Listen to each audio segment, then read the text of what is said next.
तर सुरुवात आपली दमपासूनच झाली, कारण की आपण केली ती व्हेज बिर्याणी. आणि व्हेज बिर्याणीची ऑर्डर आली होती आपल्याला. ऑर्डर आली तेव्हा नेमका रविवार होता आणि त्यामुळे मम्मीला बिर्याणी करायला अजूनच सोपं गेलं, कारण की तिला होती सुट्टी.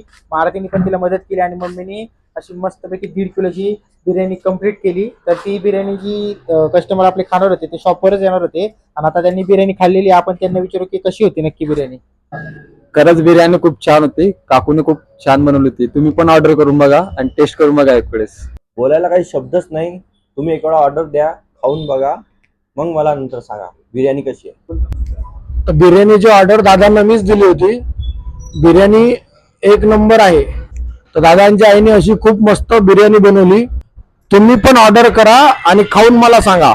मी इथंच आहे. इथं म्हणजे कुठं, पुढच्या व्हिडिओमध्ये नक्की बघा. तुम्हाला पण अशा पद्धतीने व्हेज बिर्याणी किंवा नॉन व्हेज बिर्याणीची ऑर्डर पाहिजे असेल ना, तर तुम्ही मला डीएम करू शकता किंवा आपल्या शॉपला व्हिजिट करून सांगू शकता. तर त्यासाठी तुम्हाला भेट द्यायची रावळ फूड्सला. आणि तुम्ही पण एकदा ऑर्डर करा बिर्याणी आणि तुम्ही स्वतः सांगा की माझ्या मम्मीने बिर्याणी कशी बनवली आणि तुम्हाला कशी वाटली. त्यामुळे नक्की एकदा ऑर्डर करा आपली व्हेज बिर्याणी किंवा नॉन व्हेज बिर्याणी, तुम्हाला जी आवडेल ती. आता श्रावण चालू होतं त्यामुळे नॉन व्हेज तर कोणी खाणार नाही, तर व्हेज बिर्याणी तुम्ही ऑर्डर करू शकता आणि तुम्ही स्वतः खाऊन मला सांगा की तुम्हाला कशी वाटली.